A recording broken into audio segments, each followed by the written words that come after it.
It is the penultimate weekend of the season, the title and the relegation spot still to be decided. The stakes are high in the Women's Super League. Bottom of the table, Bristol City are up against Manchester United. Just above the Robins in the relegation zone are Aston Villa, who host West Ham at Villa Park. With the Champions League spot next season very much in their hands, Arsenal are away to Everton. And the chance to leapfrog league leaders Chelsea at the top of the table beckons as Manchester City take on Birmingham City. And that is where we begin here at the Academy Stadium, where I'm joined by the former Wales manager, now the Manchester City Girls Academy Technical Director, Jane Ludlow. Jane, you are back in the game. Yeah, look, I'm really happy, obviously, to be involved in such a club. Hopefully the girls will do well today. But yeah, look, really excited to be part of this club and hopefully the future going forward. Yeah, I'm sure it'll be fantastic. We've got to touch on Chelsea before we talk about the league. What drama as they book their place in the final of the Champions League. How much will that mean to Emma Hayes? How much does it mean for English football? Well, look, it's huge on both accounts there. Obviously knowing Emma very well. It's been something she's been chasing for a long time, and obviously collected a fantastic group of players together to get the result that they've deserved today, and good luck to them. Yeah, absolutely, and it was absolute drama. Chelsea, though, because of their Champions League adventures, they are not in action in the league until the midweek when they face Tottenham. So today, Manchester City have a chance to go top. They're up against the Birmingham City side, fighting for their lives. But they're a side who'll have to go up against this attacking trio. Ellen White, Chloe Kelly, Lauren Hemp at Manchester City. It's in towards White, and there's a header! Outstanding finish there. Fabulous from Chloe Kelly. And it's Chloe Kelly who's got it. What a header that was from Hemp. Hemp sliding in at the far post. Your commentators are the Tottenham and former Birmingham City goalkeeper Becky Spencer, who's alongside Paul Scott.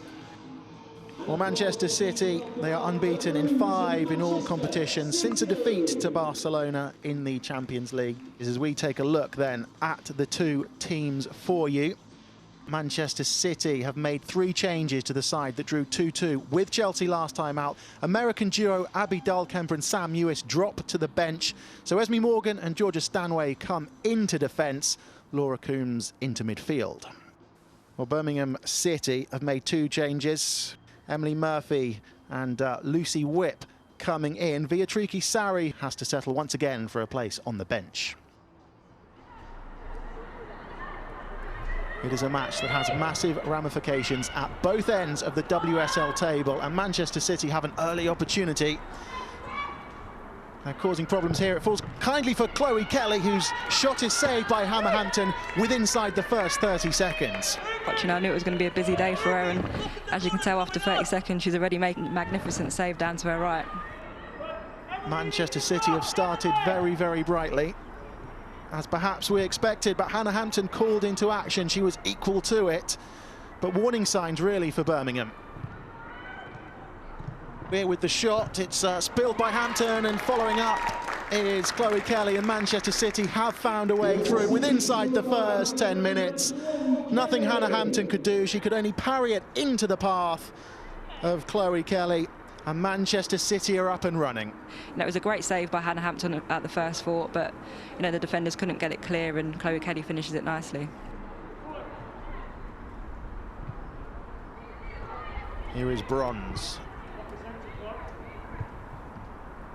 Stanway's turn to pull into a central position and try and pull the strings, and they've released Hemp, and Hemp has White lurking on the edge of the 6-yard area. Kelly's there as well, and that's the second goal for Chloe Kelly, in the right place at the right time, and Manchester City have doubled their advantage. When they get into them positions down the line, and they're in crossing positions or pullback positions, they've got so many players filling the box and so much support and so many options. It's so important that you've got to track your runner and be diligent in this situation, because you can't leave a player like Chloe Kelly free in the box like that.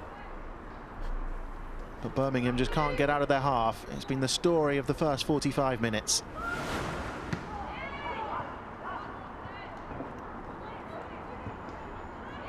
Kelly in behind. She's on a hat-trick. Chloe Kelly thinking about going alone. She goes to ground. Is that a penalty? The referee says yes. Well, Chloe Kelly was in behind. She looks like she's in serious pain here, Chloe Kelly. Almost looks as if perhaps Chloe Kelly, was it a collision of knees? Yeah, it looks like a clash of knees there, and that's a really painful one. Obviously, you don't want to see any player down hurt like that, but hopefully it's not as serious as it actually looks. Her afternoon ends prematurely. Chloe Kelly was in real pain when she went down to the turf after winning a penalty for Manchester City. And it's a chance for the home side to go 3 goals to the good. It is Weir, and it's saved by Hampton. Hannah Hampton at full stretch keeps it to 2.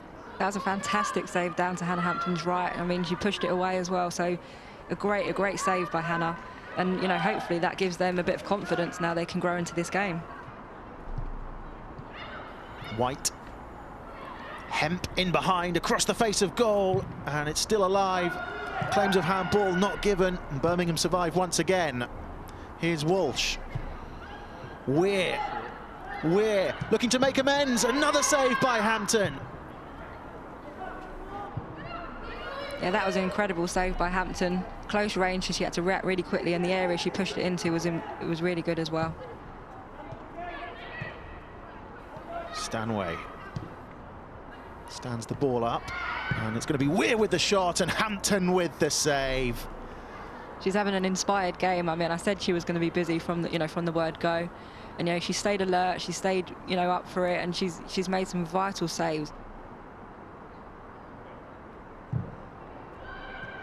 Not dealt with, and there's an opportunity, and this one has found a way through, and Manchester City have got a third. Hannah Hampton has been beaten in this second half, and Manchester City will be home and dry now. They lead by 3 goals to 0. No one's marking again. They're not doing enough. She's managed to run off of someone, and she's literally got a free strike in the middle of the goal. So on Birmingham's perspective, it's not going to be good enough. Manchester City going in search of a 4th. Holloway defending. It's a combination of Ruby Mason, Harriet Scott.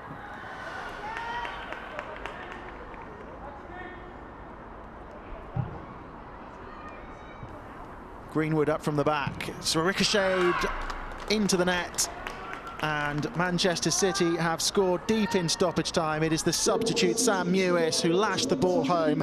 It's a similar goal to the last one, really. I think for Birmingham, they are going to be disappointed with the manner in which they've conceded from these set pieces.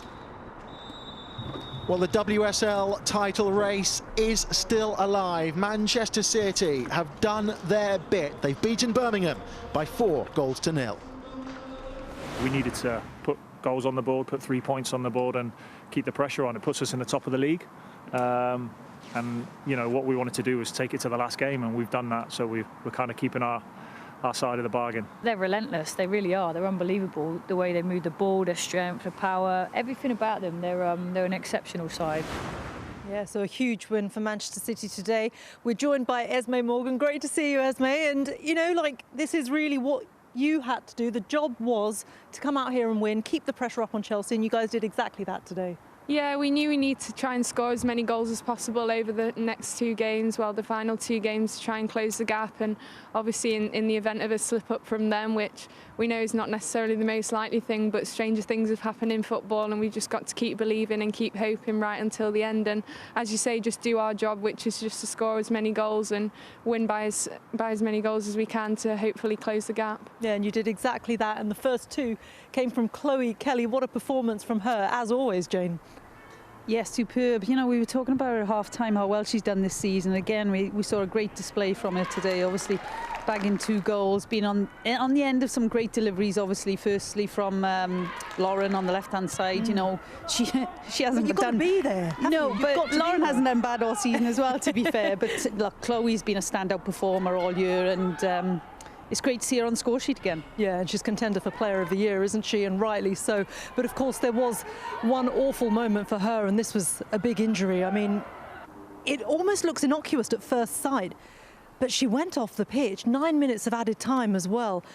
How awful is it to see one of your teammates going off like that? It was horrible. It was horrible at the time. I didn't really see what happened. I just saw us get the penalty, and then I realised that she was sort of on the floor and in a lot of pain. So I'm quite close to Chloe. I went over to see if I could comfort her in some way, and I think she was on the oxygen, so she was a bit giggly actually, which was nice to see in like what's such a difficult moment for her. But we obviously hope she's going to have a speedy recovery and hope it's not as serious as maybe we first feared, because as you said, she's been outstanding this season, and her and Lauren are so productive together on each wing. So yeah, hope she's okay. We hope she's okay too. Watch this space. We wish her all the best here on the Women's Football Show.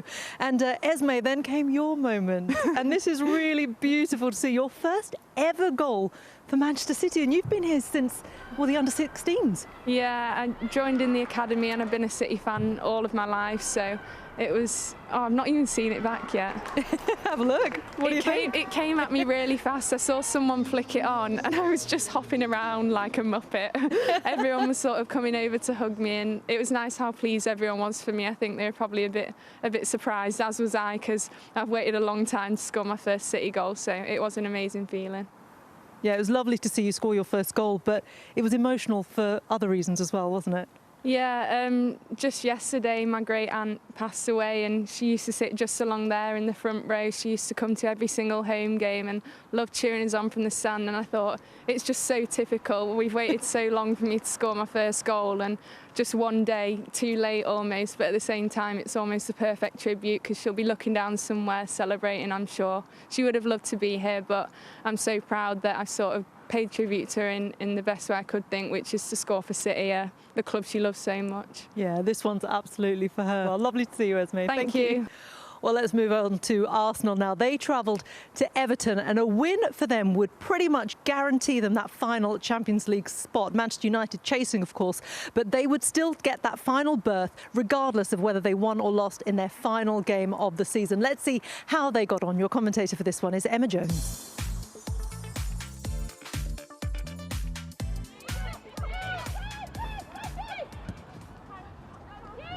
Forward to chasing Emsley, but Zinsberger is quickly out to play it back into the Everton half. This could be a chance for Ford to hold up the ball. McCabe is there, and then it's, well, Nobbs who manages to test the goalkeeper. I think it was pushed onto the crossbar by McKeever.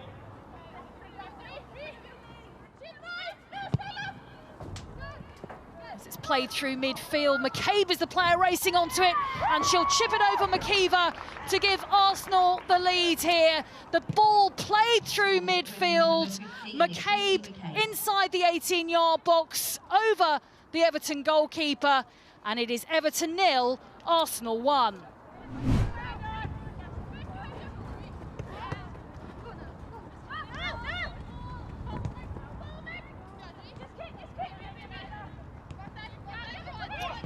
To Arsenal here with Ford on the ball, pulls it back. This is a chance perhaps for the second, and somehow it goes over in the end.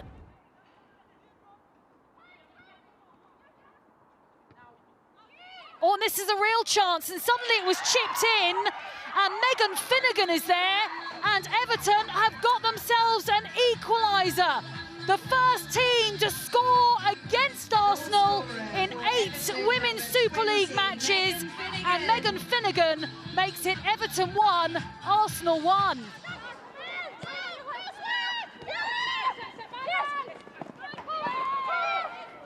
Back with Rord, forward to Miedemar. Miedemar finds McCabe. McCabe drops down inside the 18-yard box, and the referee says that's a penalty.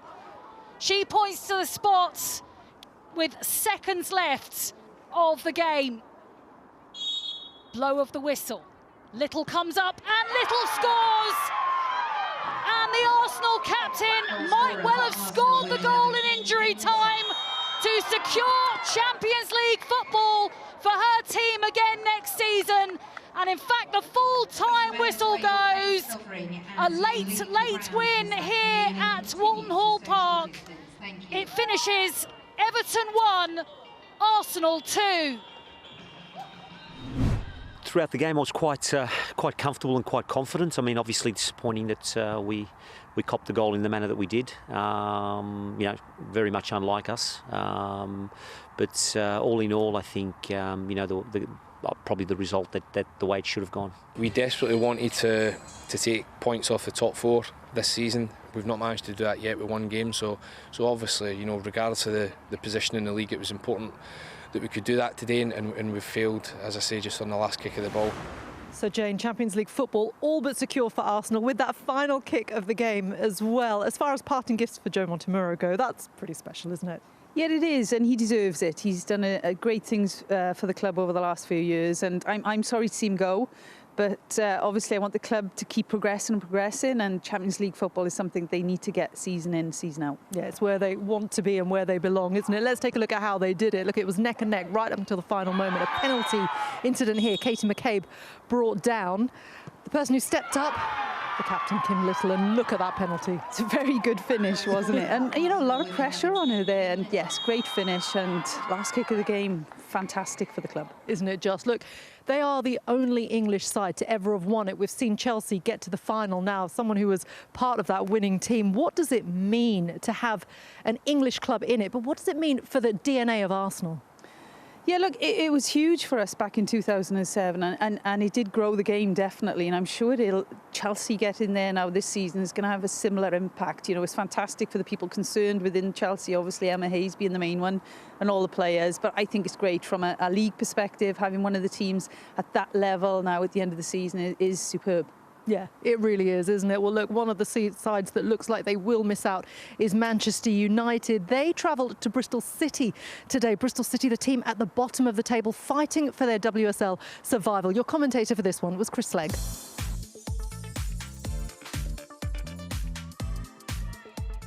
Bristol City with a chance to get themselves into an early lead. In it comes. Earps is unable to get there. Her teammate gets in the way. Drops to Salmon almost and onto the crossbar.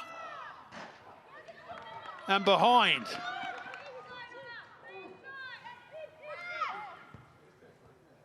Short ball by Smith, back to Hansen. Bryson tries to usher her out, gets the cross in to press, works round for the shot and it's headed away.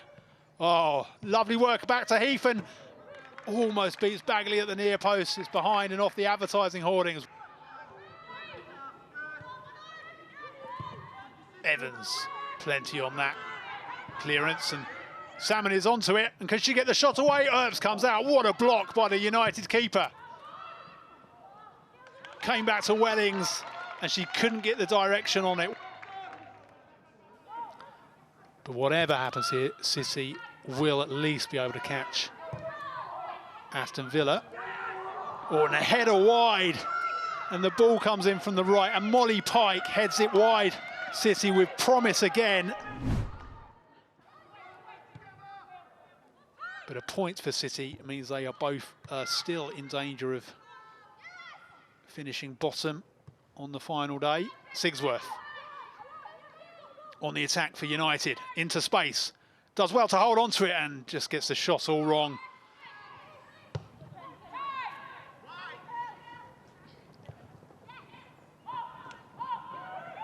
Gruenin feeds Press.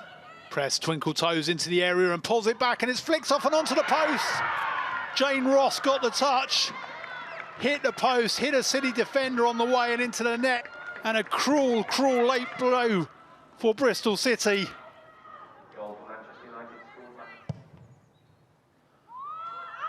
All the way through, and appeals for a penalty, vociferous as Harrison drops to the turf and calls on Lisa Benn to award the spot kick. You could hear the coaching staff as well. Referee says nothing given.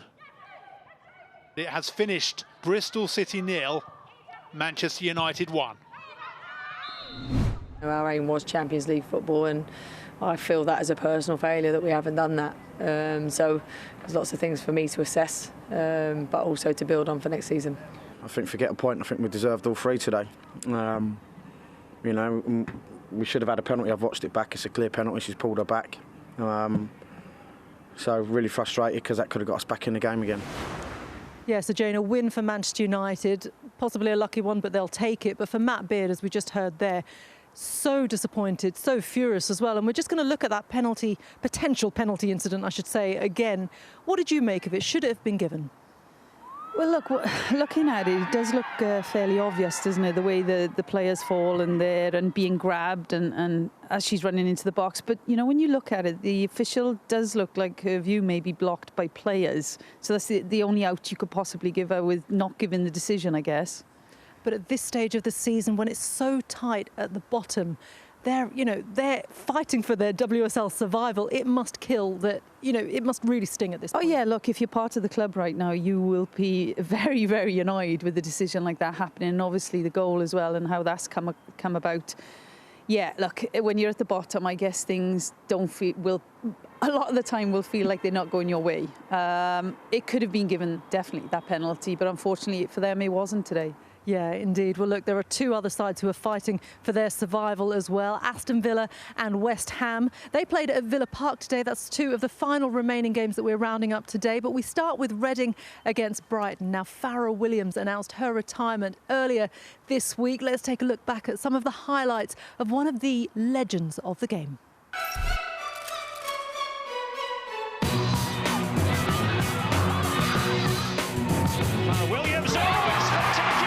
And that is a quite brilliant strike from Farrah Williams. Farrah Williams does that. Extraordinary. And it is in the back of the net. Farrah Williams.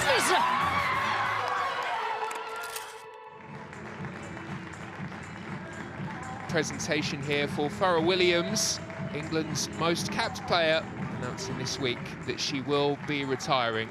Widely regarded as one of the best technical players ever to play in the English game. Reading making good progress. Nice give and go, Lana's into the box, there's the cutback, chance here for Reading. Is that a penalty kick? Yes, says the referee. Just watch the celebrations if this goes in. Williams for Reading, cheeky and in. Well, it had to be, didn't it? It had to be her. England's most capped player, her final home game for Reading. One win in 10 games in the WSL for this Reading side. Making good progress here with Harding coming forward, swept into the area. Carter with an opportunity to make it two. She swivels, she shoots, and it's a clinical finish. Well, Natasha Harding did the hard work down the right-hand side, cut the ball back, and Carter dispatching the ball beyond Megan Walsh. Leticia, long ball forward, is glanced on towards Lee. Lee's into the area, and there it is, a response, a goal back. Reading 2, Brighton 1 now. Liga Min rising inside the penalty area, glancing beyond Grace Maloney. Have more of a game on our hands now in the second period. Might even have another goal before the break. Here is Lee. Lee with a chance. Oh, wow. What a goal and what a turnaround in this game. Reading 2 ahead, and in the space of 30 seconds, Brighton have pulled back to 2-2, and that is a special strike from Lee Gun-min.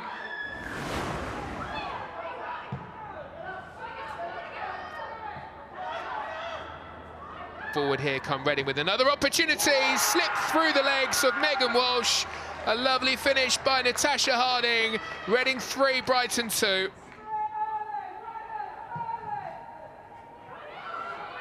Brighton in behind, might be a chance for a delivery here. And here's an opportunity which is swept across the face by Anessa Cagman. It finishes here, Reading 3, Brighton 2. You know, I'm somebody that tries to act as if I'm tough and nothing really affects me, but the emotion I've had, you know, all week, and as I say, you know, I can't thank people enough for the messages. I can't thank the club enough for what they've done for me today and what it means to me. Having my mum here for the last home game, pretty special.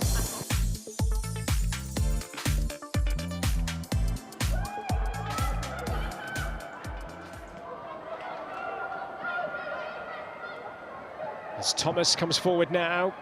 Oh, and Brynjar's Dottir, good block. Oh, surely it's to be a goal here, and it's wide. Aston Villa have failed to score in 11 games in the WSL this season. Well, they might just be in here with Hales. Big chance! And she's denied. Not just once, but twice.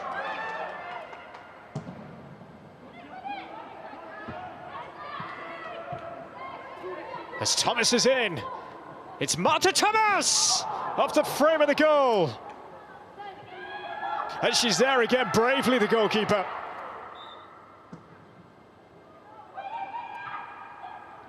Van Egmond, oh, they've hit the woodwork again. They are living on the edge, Villa. It's finished here at Villa Park. Aston Villa 0, West Ham United 0. So the Barclays WSL table currently looks like this. Manchester City go top of the table, taking over from Chelsea until at least Wednesday evening when Emma Hayes' side are away to Tottenham.